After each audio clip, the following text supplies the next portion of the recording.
Boa noite a todos. Então, mais uma noite de estudos. Hoje nós vamos estudar com o nosso irmão Walter Labuto. Ainda o livro, né? Nós vamos continuar nesses próximos meses também. O livro A Voz do Monte, do Richard Simonetti. E, então, ele vai falar sobre o tema A Justiça que Planejamos. Na próximo sábado, nós teremos a Jane Dias com Se Houvesse Misericórdia. Tá? Aí no mês que vem a gente continua ainda com a Voz do Monte. Nós queremos convidar todos, né, para estudar sempre, para estar sempre conosco. Então nós temos as reuniões públicas, essa de terça-feira, às 19h30, e sábados, às 9 horas. Temos a evangelização infantil, também aos sábados, 9 horas. Temos os estudos, terça-feira, às 7 horas da noite, ESG, tá? E temos um outro grupo de ESG também aos sábados, tipo 15 para as 11, né, depois da nossa reunião pública. Temos a roda de...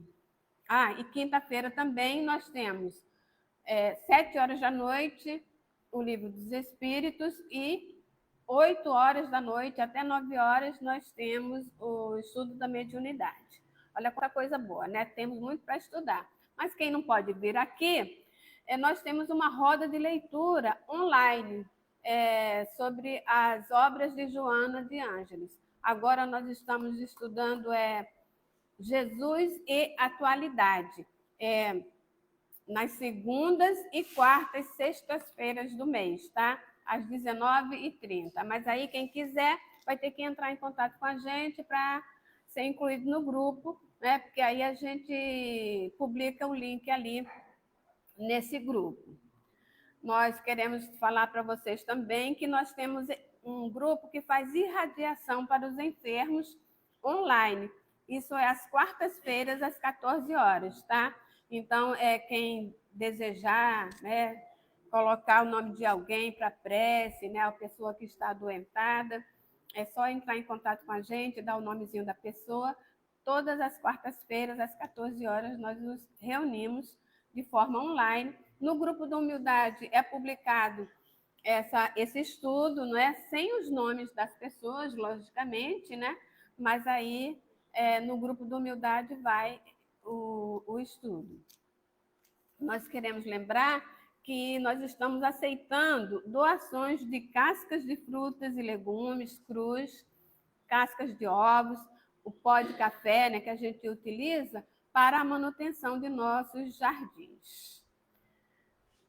Nós estamos nessa campanha, né, do cuidado com o nosso planeta, e aí nós pedimos que quem puder, né, traga, que todos tragam seu copinho, sua garrafinha, né, plástica, para usar aqui. Mas, assim, se você esqueceu, se você esqueceu seu copo, sua garrafinha, nós temos na nossa casa um copo biodegradável, tá? Então, também para quem não trouxer, para quem esqueceu, para a gente diminuir o lixo, né? Cuidar do nosso planeta. O Facebook, né? Nós queremos pedir a vocês que compartilhem, que curtam o nosso Facebook e o Instagram da nossa casa.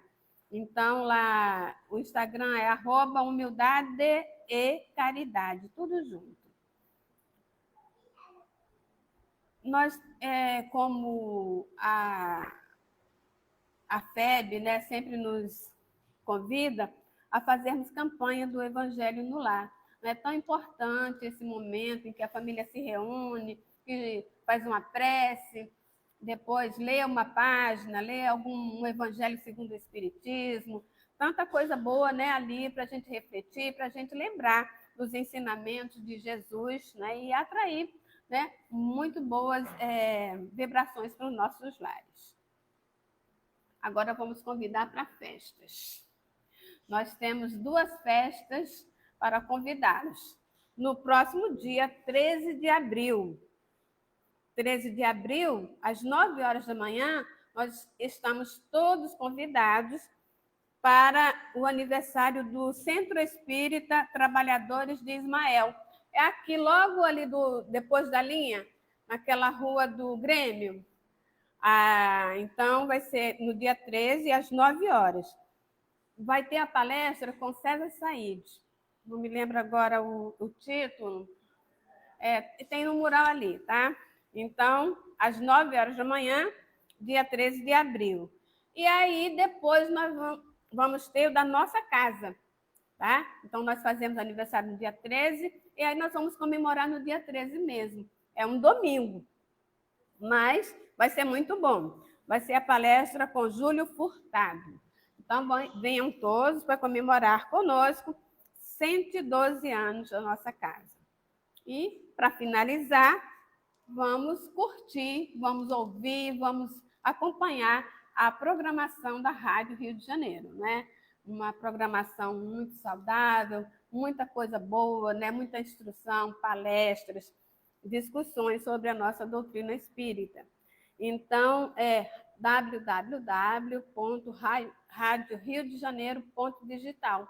Tem no Facebook, tem no YouTube. Então, tem muita coisa boa para a gente estudar também ali, né, na Rádio Rio de Janeiro. Então, pelo YouTube, pelo Facebook, muitas facilidades para nós aprendermos, para nós refletirmos sobre a nossa doutrina.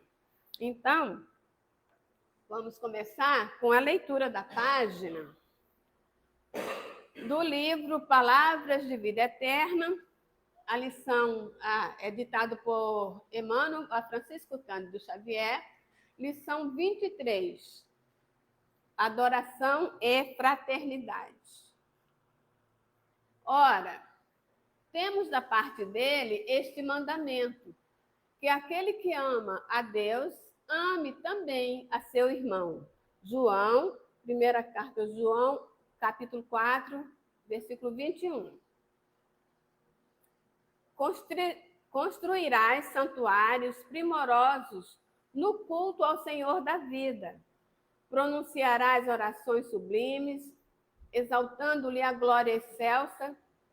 Tecerás com cintilações divinas a palavra comovente e bela com que lhe definirás a grandeza. Combinarás com maestria, os textos da Escritura Divina para provar-lhe a existência. Exibirás dons mediúnicos dos mais excelentes, de modo a falares dele com eficiência e segurança às criaturas irmãs. Escreverás livros admiráveis, comentando-lhe a sabedoria. Comporás poemas preciosos, tentando ornamentar-lhe a magnificência. Clamarás por ele em súplicas ardentes, revelando confiança e fidelidade. Adorá-lo-ás com a tua prece, com a tua arte, com o teu carinho e com a tua inteligência.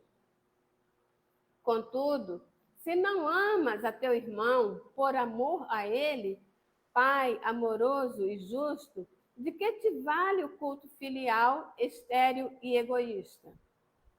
Um simples pai de família, no campo da humanidade imperfeita, alegra-se e dilata-se nos filhos que, em lhe compreendendo a dedicação, se empenham no engrandecimento da própria casa através do amparo constante aos irmãos menos felizes. Incontestavelmente, a lealdade de tua fé representa o perfume de alegria nas tuas relações com o Eterno Senhor. Mas não ouvides que o teu incessante serviço na plantação e extensão do bem é a única maneira pela qual podes realmente servi-lo. Seja qual for a igreja em que externas a tua reverência à majestade divina, guarda, pois, a oração por lâmpada acesa em tua luta de cada dia. Mas não te esqueças de que somente amparando os nossos irmãos inexperientes e frágeis, caídos e desditosos, é que, de fato, honraremos a bênção de nosso Pai.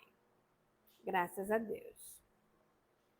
Então, vamos unir os nossos pensamentos, os nossos melhores sentimentos e agradecer a Deus, nosso Pai, agradecer a Ti, Jesus, por mais esse momento em que aqui estamos, para aprendermos um pouco mais da Tua doutrina de amor. Agradecemos, querido Mestre, essa oportunidade. Que tenhamos os nossos corações, as nossas mentes abertas a esse estudo que receberemos nesta noite. Abençoa, querido Mestre, o nosso irmão Walter, que traz o estudo, que ele seja inspirado, que ele seja auxiliado pelo seu mentor, pelo mentor desta nossa casa, na transmissão desse estudo. Abençoa, querido Mestre, a todos nós viventes nesse planeta. Cada pessoa, Senhor, que nesse momento, vivendo seus problemas, suas dificuldades, que seja envolvida, que seja auxiliada. Abençoa todos nós, querido Mestre, e fique conosco, nos guiando, nos abençoando, hoje, agora e sempre. Que assim seja, graças a Deus. Passando a palavra para o nosso irmão Walter. O estudo é a justiça que planejamos.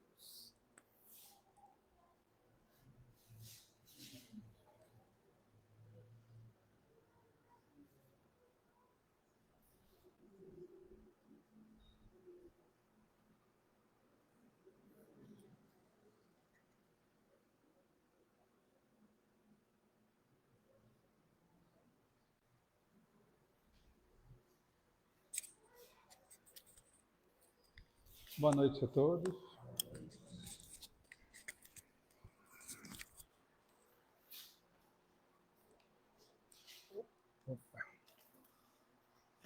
Bem, hoje nós vamos falar um pouco sobre a justiça.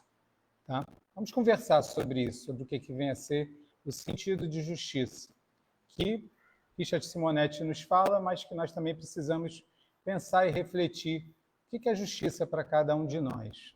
Tá? O que é justiça para você?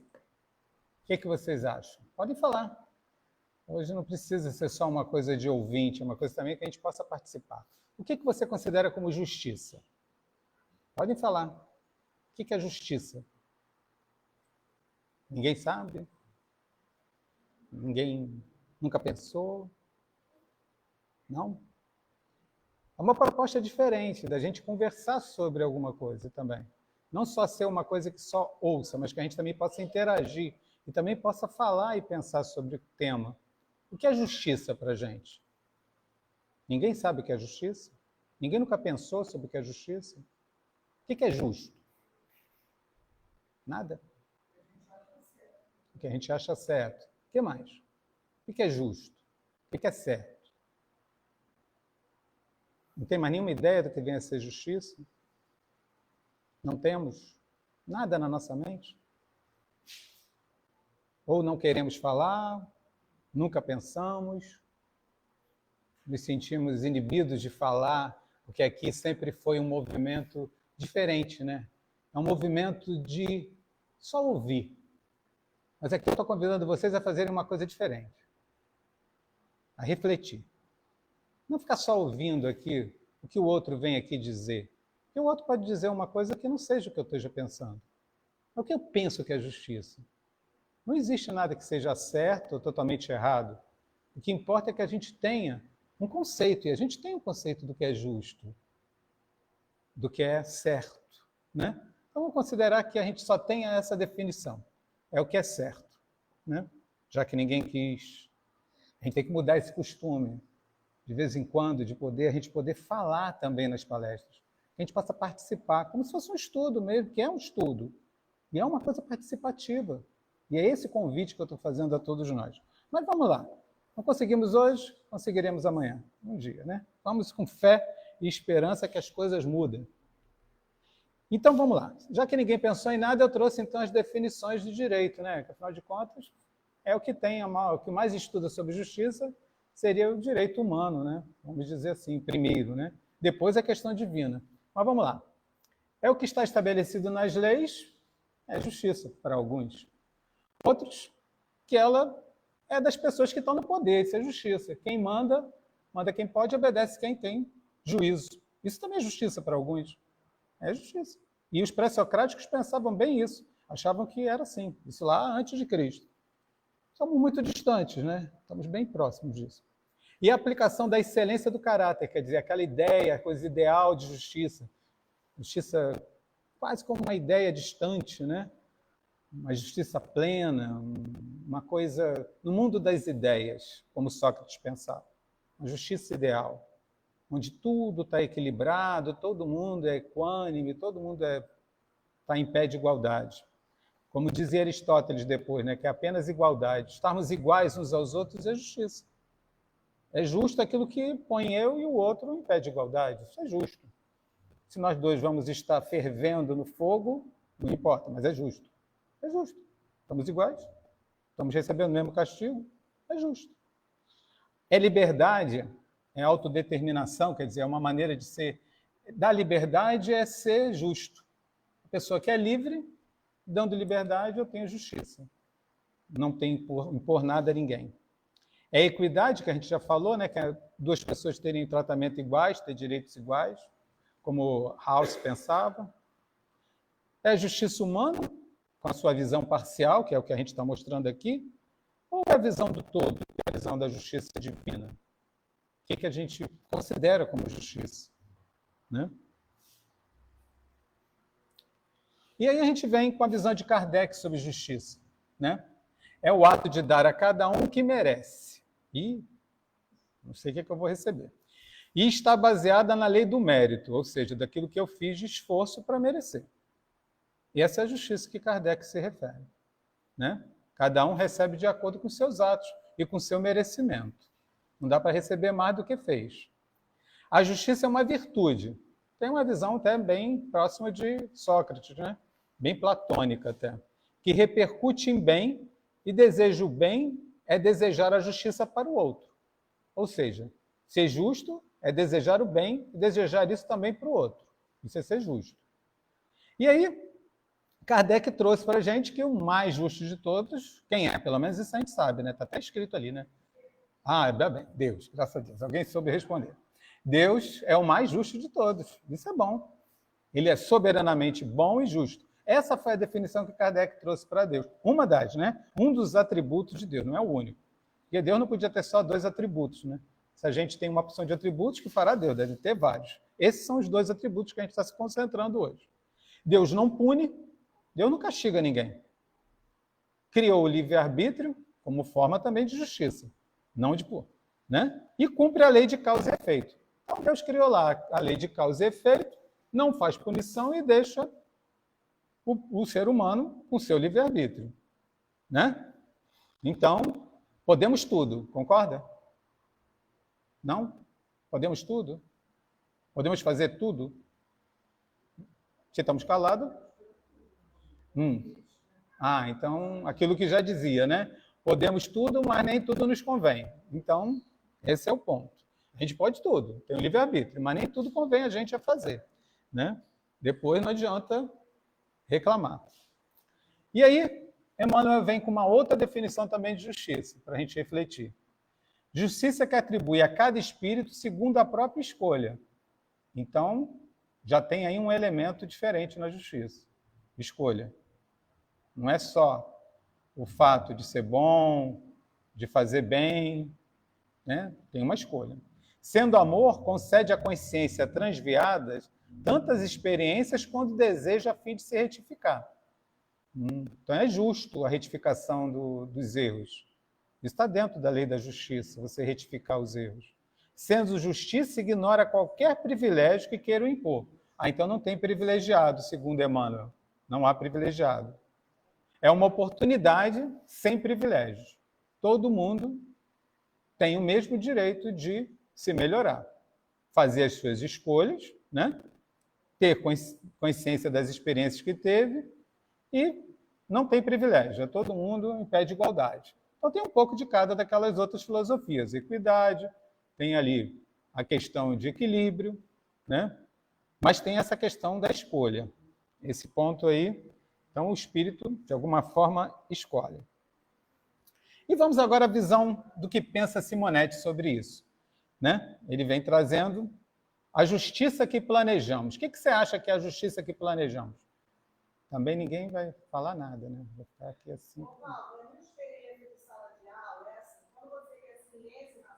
Todo mundo. Mas eu estou fazendo, né?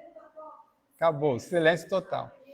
Mas o que deveria ser uma justiça que planejamos? Mesmo que ninguém me responda, esse questionamento fica lá, pelo menos aqui na cabeça de alguém. Pelo menos das pessoas pensando assim, o que esse chato quer com a justiça que planejamos? A gente tem que pensar. O que é a justiça que planejamos? Então vamos ver o que Simonetti fala do que é isso. Ele inicia com uma reflexão das bem-aventuranças de Deus, de Jesus, né? Bem-aventurados que têm fome e sede de justiça, porque serão saciados. Isso daí a gente ouve em vários lugares, ouve na Bíblia, ouve em várias palestras, mas ninguém pensa muito sobre isso, ou pensa. Alguém aqui já pensou? Se ninguém pensou, eu vou seguir, não tem problema. Ninguém me respondeu desde o início e vai continuar não me respondendo. Mas já leu? Mas tudo bem, mas aqui pode falar o que você pensa, não significa que vai antecipar nada. O que vem a ser a fome e sede de justiça, porque serão saciados? Nunca pensou? Então, bem-aventurados que têm essa fome.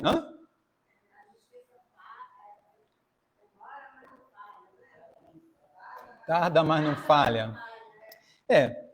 Isso daí é uma verdade. A justiça tarda, mas não falha. Mas Jesus queria pensar nisso, que a justiça tarda, mas não falha? O que ele quer dizer com essa fome e essa sede? Né? E como que serão saciados dessa fome e dessa sede? Quero que vocês fiquem isso aí na mente. Qual é essa fome que Jesus está falando de justiça? Que sede é essa que nós temos que ter? Que vontade é essa? Pela justiça. É a justiça da igualdade? É a justiça da nossa vingança cotidiana? De querer que o outro seja punido porque isso é justo? Afinal de contas, ele cometeu um erro? Isso é justiça? Pode falar, Rosa.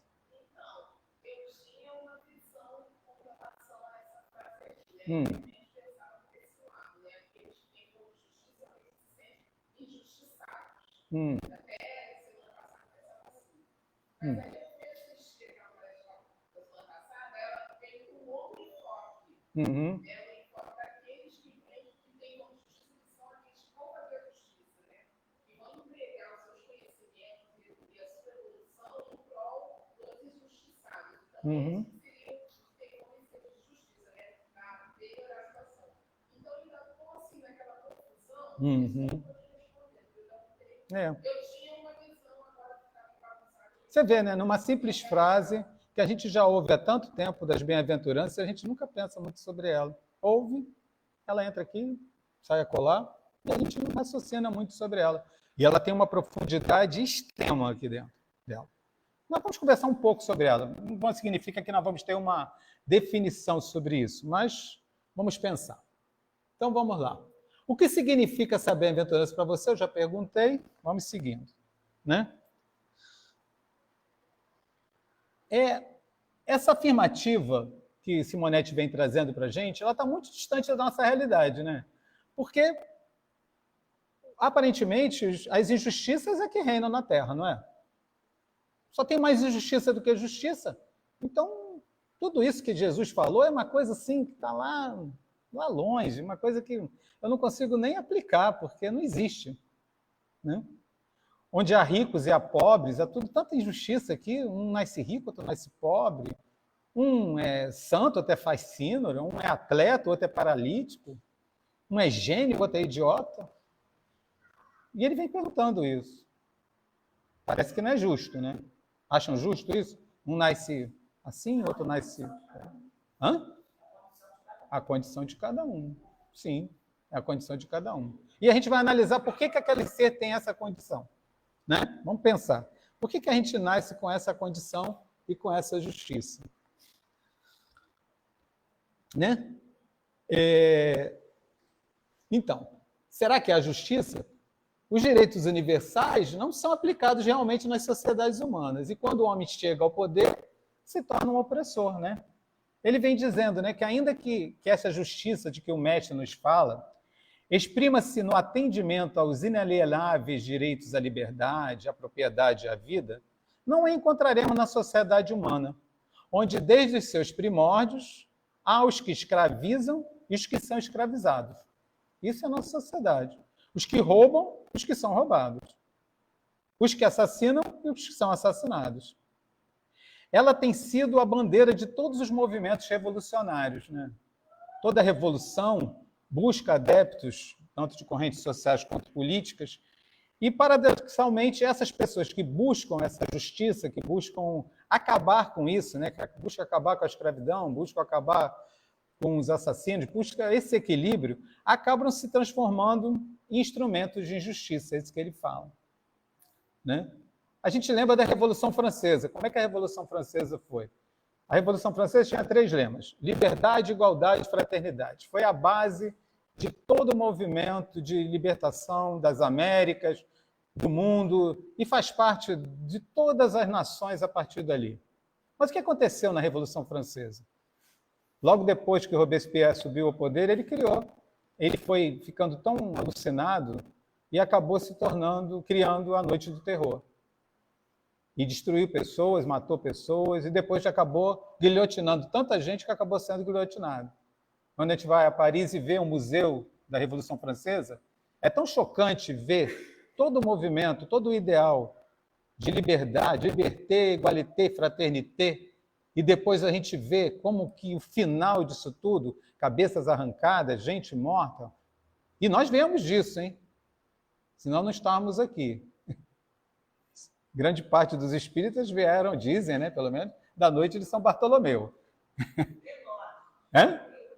Os huguenotes.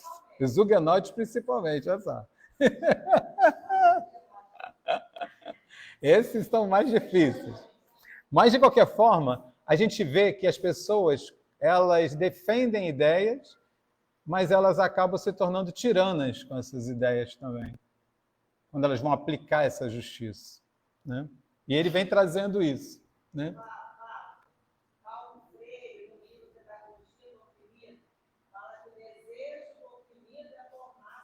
Opressora. Infelizmente é.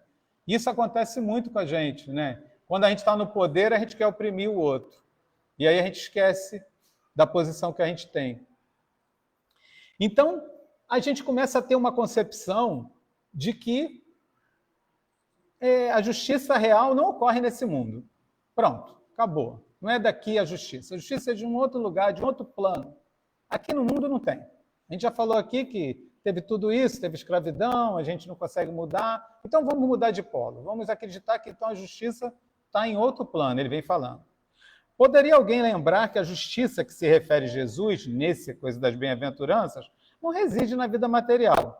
Os que têm fome e sede de justiça serão saciados aonde? No além, em outro plano, não aqui.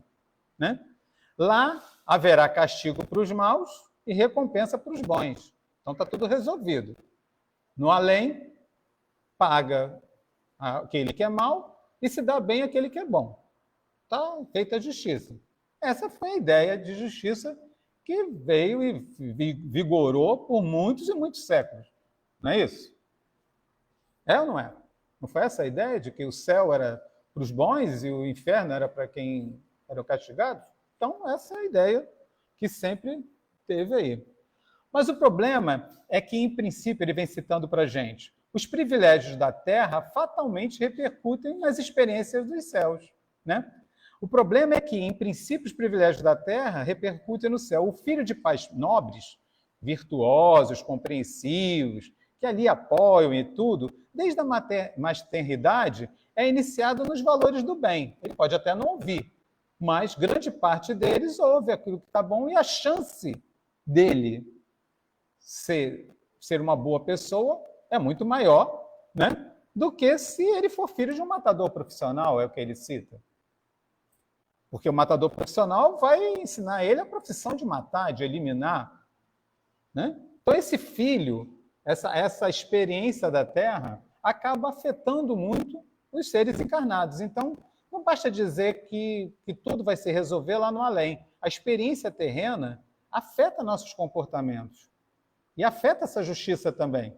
Então, as pessoas que passam a analisar isso começam a pensar outras coisas, né?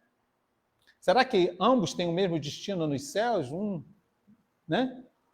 Se a gente avançar nessa ideia, ele vem nos fazendo pensar uma justiça em outro plano, nós teríamos pensamentos equivocados, né? A pessoa com uma deficiência intelectual, uma dificuldade qualquer, estaria protegido. Não teria nenhuma tentação. Estaria impedida de fazer o mal. Então, ela seria beneficiada. E o outro que nascer, né? Bonito, nascer saudável, cheio de vida, esse vai ser um assediado sem tréguas pelos prazeres e ambições humanas.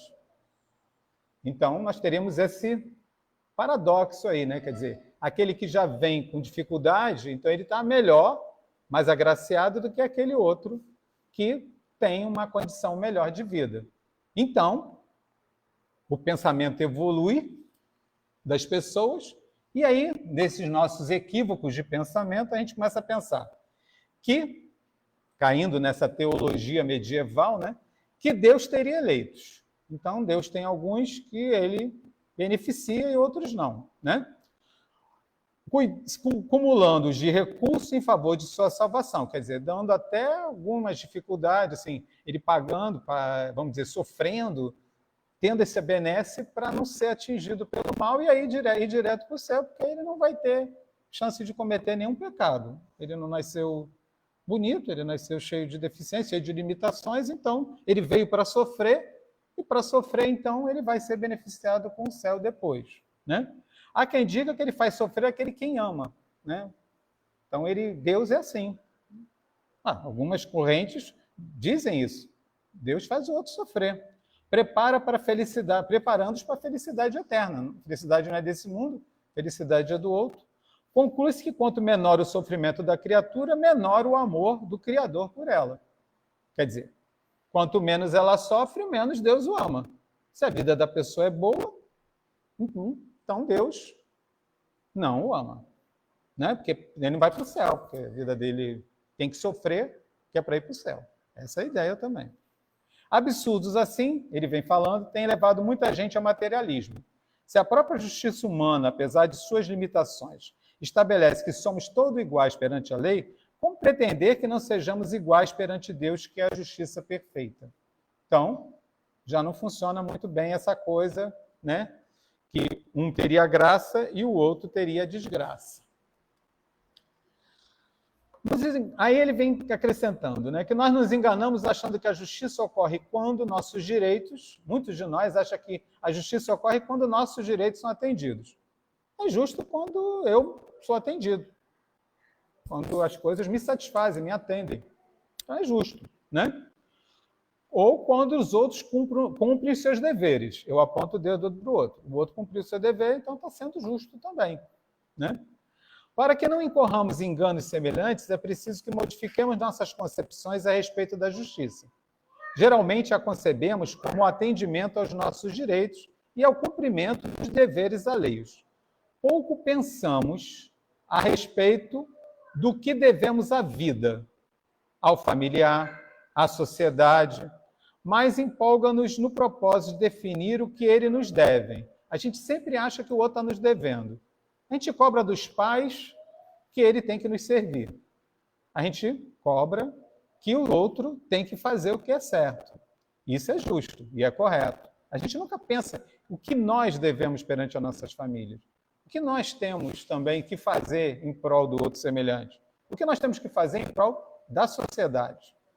Nossa fome de justiça situa-se por um anseio egocêntrico, no nosso eu, né? Sentimos justiçado quando fazem sempre o que nós desejamos, é isso que ele tem, né? Então, essas perguntas, o que devo à vida, o que devo a meus familiares, a gente nem faz essas perguntas. Isso nem passa na nossa ideia de justiça. A gente, por acaso, para e pensa o que a gente tem de dívida com os nossos familiares quando a gente vem para essa terra? Muito poucas vezes, né? Porém, nosso senso de justiça, ele vem acrescentando, quando estamos no astral, envolve uma visão mais dilatada, né? Sentimos o peso dos nossos débitos. E aí que começa o problema, né? A gente morreu. E a gente não está mais aqui. E aí a gente enxerga as coisas com outro olhar. A gente sai da nossa visão limitada e entra numa visão mais ampla. E aí começa o problema. Aquilo que até o Emmanuel fala sobre a questão dos nossos encargos. E a extensão de nossas fragilidades. Planejamos uma jornada terrena. Não no sentido de sermos atendidos em relação às ilusões humanas, ele nos diz, mas no sentido de cumprirmos os desígnios divinos, que pedem, antes de mais nada, a depuração de nossas almas, edificação de nossos sentimentos, renovação de nossas ideias, né? Nós planejamos mudanças nesse processo todo quando viemos para cá. Passamos a ver justiça aí como mudança de rumo. E é essa justiça que ele vem dizendo que é a justiça que referiu-se Jesus. Uma tomada de posição autêntica e corajosa em relação aos objetivos da própria existência terrestre. Esse é o convite que Simonetti nos faz. E se conservarmos a fome e a sede de justiça, isso é, a disposição em nos submetermos às provações que nós mesmos escolhemos, fazendo sempre o melhor, então seremos saciados. Ele vem trazendo essa outra perspectiva, de que nós é que fizemos as nossas escolhas. E nós escolhemos o caminho que nós recebemos nessa existência. E a gente vai ser saciado quando mais a gente aceitar aquilo que a gente fez de escolha. O mundo nos reserva toda sorte de injustiça. Livre-arbítrio, escolha consciente e com consciência. É isso que ele nos convida a fazer. Então, ele vem no texto dele todo trazendo a ideia de que a justiça que planejamos é a justiça que nós construímos quando a gente veio encarnar. Essa foi a justiça. Então, o que eu tenho de vida hoje, a vida como eu tenho, ela é a vida justa ou é injusta? Dentro dessa perspectiva de Simonetti. Pelo menos isso eu acho que alguém pode responder. É justo ou é injusto? A vida que eu tenho é justa? É justa por quê? Porque eu fiz a escolha. E eu vim para cá com essa escolha. Então é isso que Simonetti vem trazendo, né? E quanto mais você tem, vai ser saciado à medida que você tem mais certeza disso e de que você está cumprindo aquilo que você escolheu, mesmo que seja difícil essa escolha. Mas eu, como gosto muito de Emmanuel, eu adoro Emmanuel mesmo, eu gosto de Emmanuel. Eu venho com as reflexões de Emmanuel, né? Sobre o livre-arbítrio, para a gente pensar. O livre-arbítrio estabelece determinada posição para cada alma. Cada pessoa deve a si mesma a situação em que se coloca. Então, tem muito a ver com o livre-arbítrio, essa questão da justiça. És hoje o que fizeste contigo ontem, e serás amanhã o que fazes contigo hoje. Ih, então já era, né? Então, tudo que eu estou perdido, né? Porque eu já estou errando, já errei antes, porque agora estou com muita dificuldade. Permanecer na sombra ou na luz, na dor ou na alegria, no mal ou no bem, é a ação espiritual que depende de nós. Então, essa justiça só depende da gente. Justiça que atribui a cada espírito segundo a própria escolha que ele vem trazendo. Sendo amor, concede à consciência transviada tantas experiências quanto deseja a fim de retificar-se. Sendo justiça, ignora qualquer privilégio que lhe queiram impor. Não afirmes desse modo que Deus bajula ou condena, né? Então, ele vem trazendo essas visões de justiça que coaduna com o pensamento de Simonetti, né?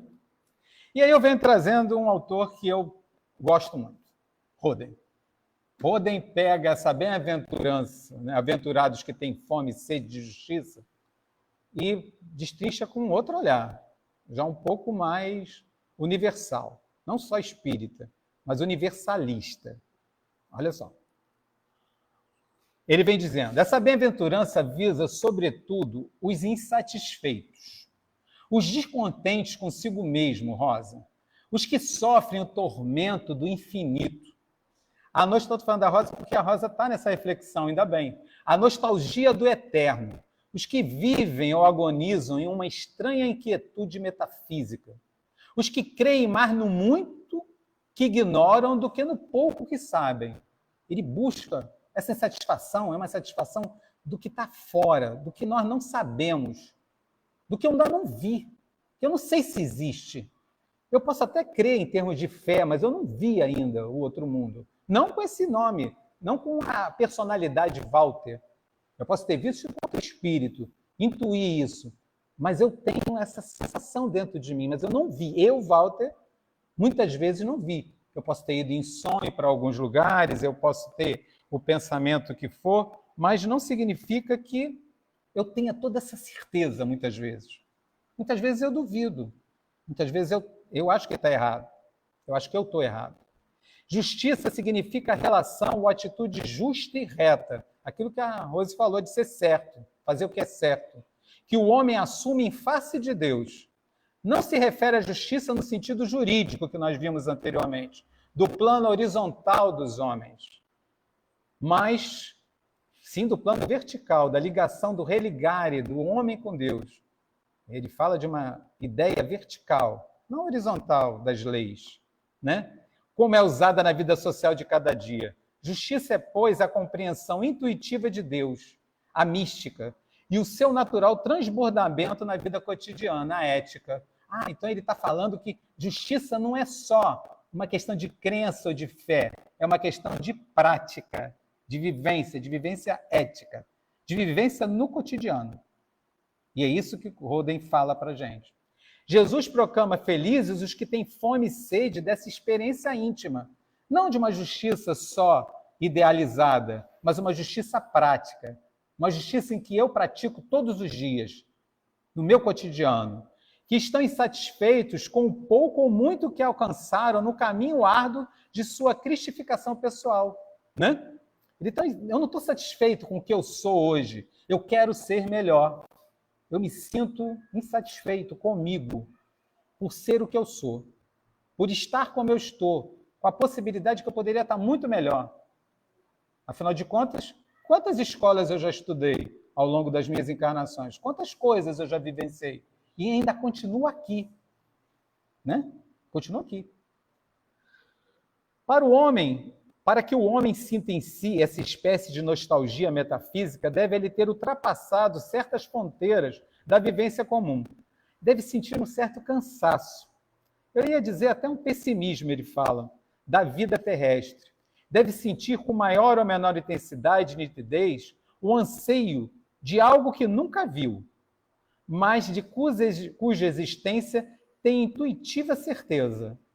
Eu posso nunca ter visto os céus, mas eu tenho quase certeza de que ele existe. Os céus que eu quero me referir é um lugar onde essa justiça impera.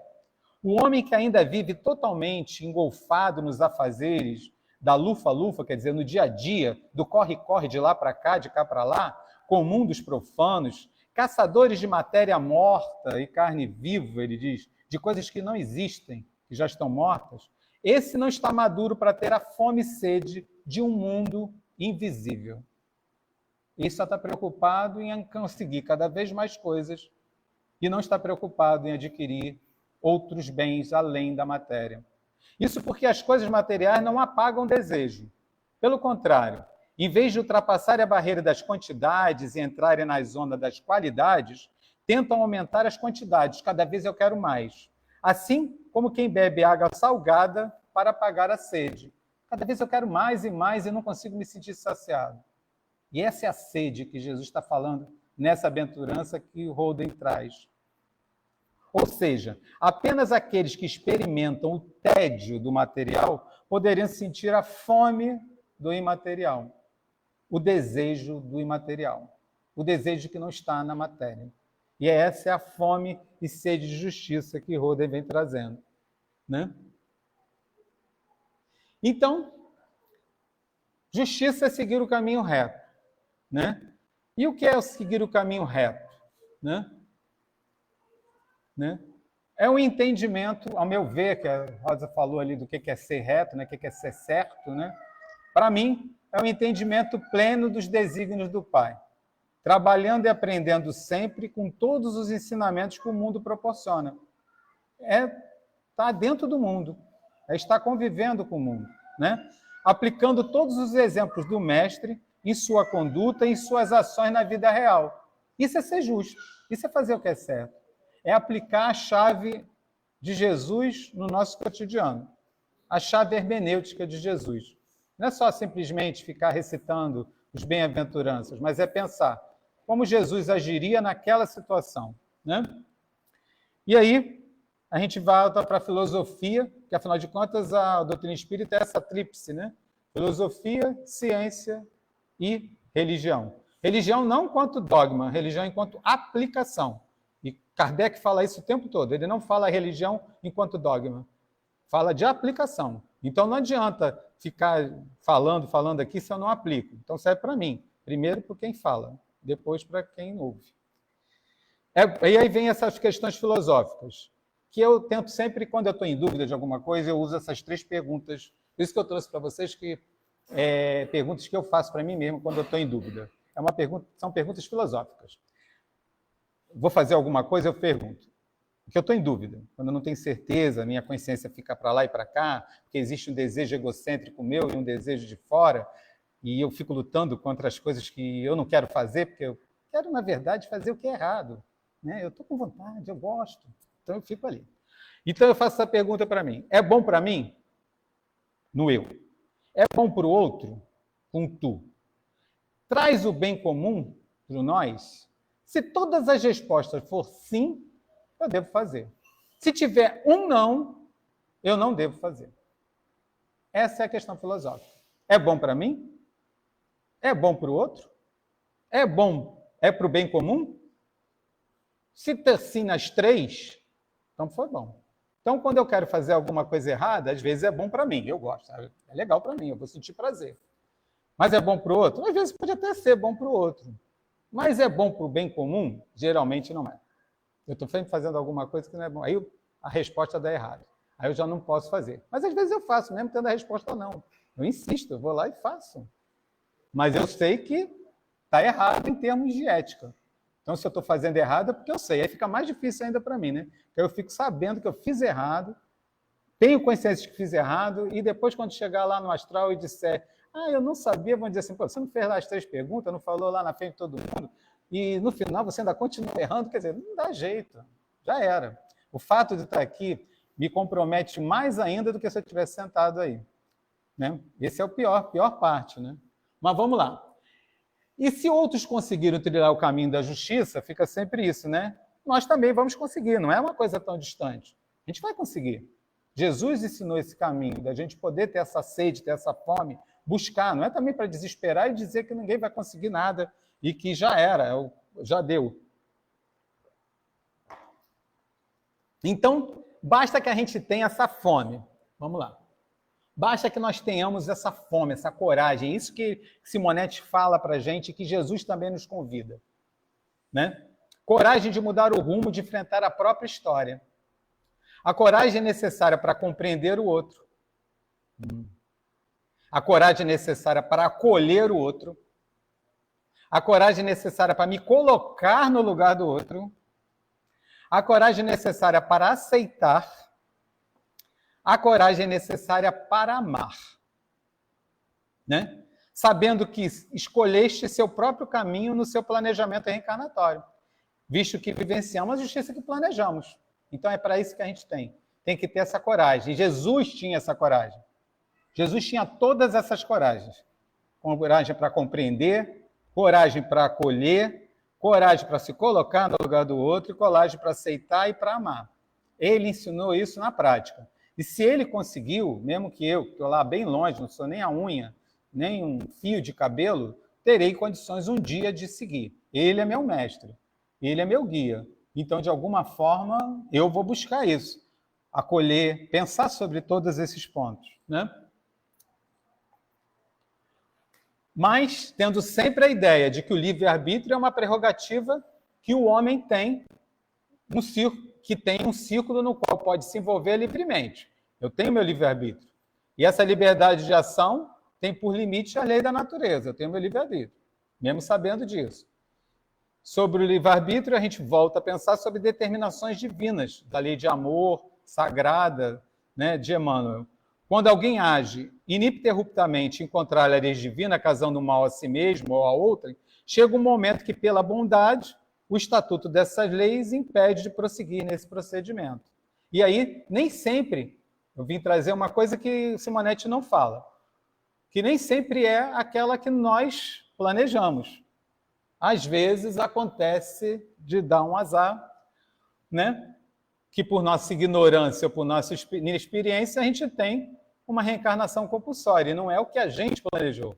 É o que a espiritualidade, com a sua justiça, planejou para a gente, porque a gente não tinha ainda condições de poder planejar também. Isso também acontece, né?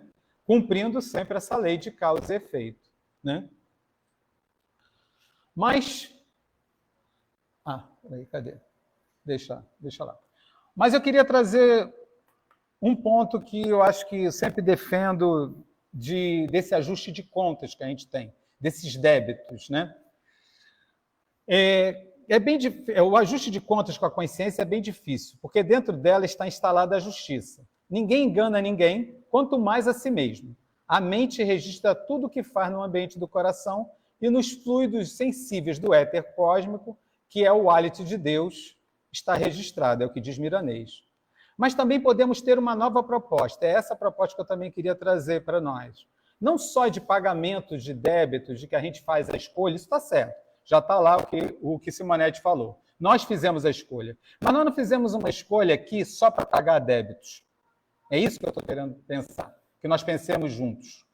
Mudar esse conceito de sofrimento, né? Sofrer não mais para cobrir os abismos que nós criamos, mas para construir montanhas em cima de nós. Ou seja, não para se concentrar apenas nos débitos que nós produzimos no mundo, mas que nós comecemos a pensar nos créditos que nós podemos fazer por essa humanidade, naquilo que nós fazemos pelo coletivo, um crédito coletivo, e não só de pagamento de débito. Que a gente saia dessa função apenas, comece a abrir um pouco o horizonte, e não fique mais só na ideia de que nós estamos aqui, planejamos e estamos aqui pagando nossos débitos.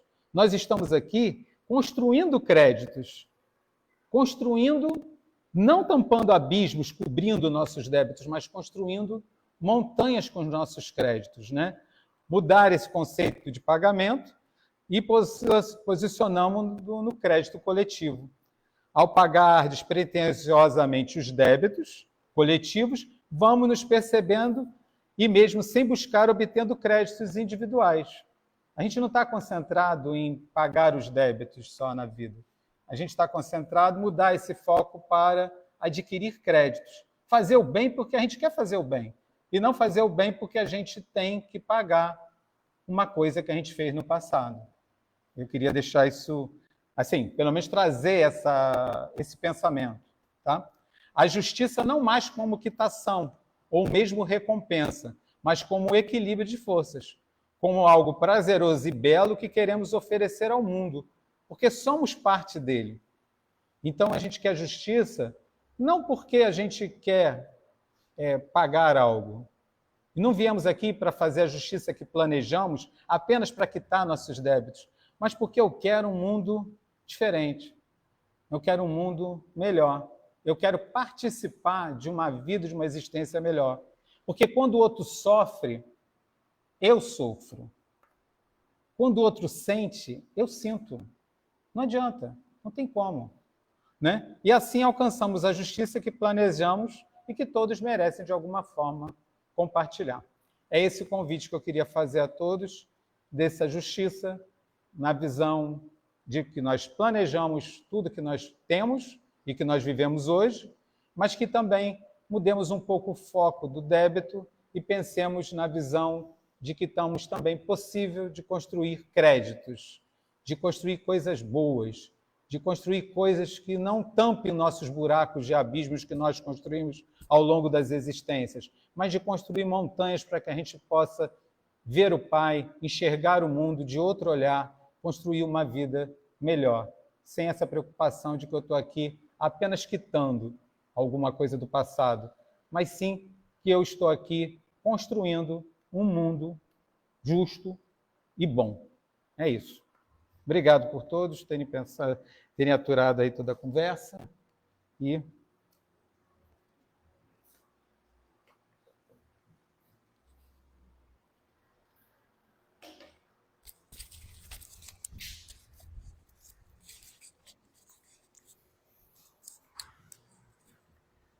Bom, né? Melhor assim. Então, nós agradecemos ao Walter pelo estudo, por essa reflexão, por esse convite. Essa ideia é muito boa, né? Da justiça de Deus. Essa ideia é nossa realidade, né? Então, vamos agradecer a Jesus mais uma vez. Te agradecemos, querido Mestre Jesus, por estarmos aqui, por essa doutrina que tanto nos esclarece, que nos auxilia na compreensão de Deus, da sua justiça, do seu amor para com todos nós.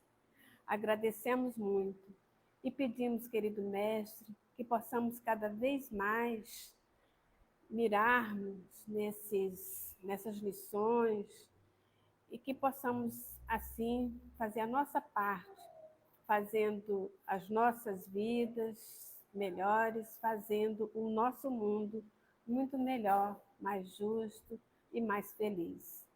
Abençoa, querido Mestre, a todos nós. Te pedimos que envolva o nosso planeta, que a espiritualidade amiga possa auxiliar a todos nós, que envolva, Senhor, o nosso planeta Terra em vibrações de paz e de harmonia, e que possamos, querido Mestre, fazer a nossa parte. E assim, que seja, Senhor, em Teu nome, em nome de todo bem, que possamos dar por encerrada a nossa reunião, primeira parte da reunião dessa noite, e que possamos depois retornarmos aos nossos lares, envolvidos assim nessas vibrações de paz que aqui sentimos. E assim, querido Mestre, nos guie, nos proteja, nos inspire sempre. Que assim seja, graças a Deus. Boa noite a todos, né? Agradecemos a presença.